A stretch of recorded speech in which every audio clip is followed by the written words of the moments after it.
Okay, I just wanted to go over some of the things in 2011 that I noticed that were sort of an issue, and I made some fixes for. The first one's a pretty simple one, which is the attribute editor.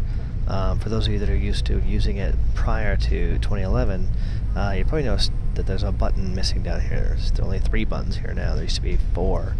This new button is the copy tab, which is nice, except for if you're like me and you're used to working with that close button, you're going to end up opening up the attribute editor, way too many times. So that was the first thing I changed.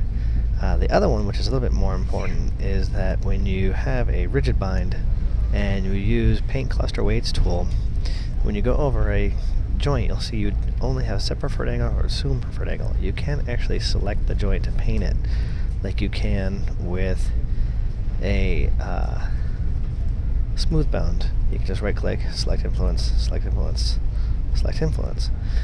So that was the second thing I noticed that I wasn't very happy with. And the third is, I just have a simple setup here, is the connection editor. And this isn't actually a problem, but it's something that I like for myself. Connection editor, there we go. And if this is a normal connection editor, if I go over here in the light, you can go in here and say, select connection, you get that node. In this case I have a molt double linear in there, and there it is right there. Now that's one of those nodes that normally doesn't show up in your outliner without showing everything, so it's kind of hard to find sometimes. Not a big deal, of course, you can go back and get it, but that's something that I see every once in a while that I always want to fix. So let's go into an updated version of 2011 that I have here, and the first thing we look at is that attribute editor. So all I did was just add an extra button down the bottom for closing the attribute editor. I know it's redundant and this exists up here, but for me, I'm so used to hitting that close button, and I can still copy if I want, but I can also close without having to search around. It's just sort of a habit thing. Let's also look at that connection editor. So I'm going to pull up the connection editor here. I have a quick way. Oops, wrong one. There we go. And I'll go back to that same connection. Where's select connection? There we go, and drop that in there. And what I can do is go, oh, you know what? I want to get that back. Just click the select button, and now I can adjust it at will. Same thing with the actual object. I can reselect it if I want to. I find this becomes really handy for just going back and forth with selections to get stuff.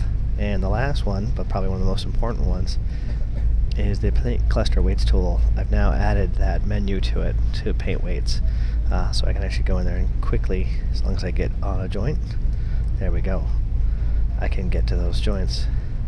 And since I was updating it, I decided to do it for clusters as well. This is just a simple cluster rig. Go back to that same paint system. The only thing is you do have to go to wireframe to make it easier to select your cluster, but now I can go to paint the weights on that one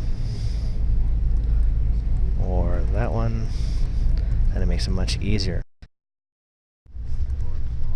I made all 3 of these scripts available on creativecrash.com. You just want to go there and either go by my name or go by the names of the scripts, and you just want to download them and put them into your Maya 2011 scripts directory, and then just restart Maya.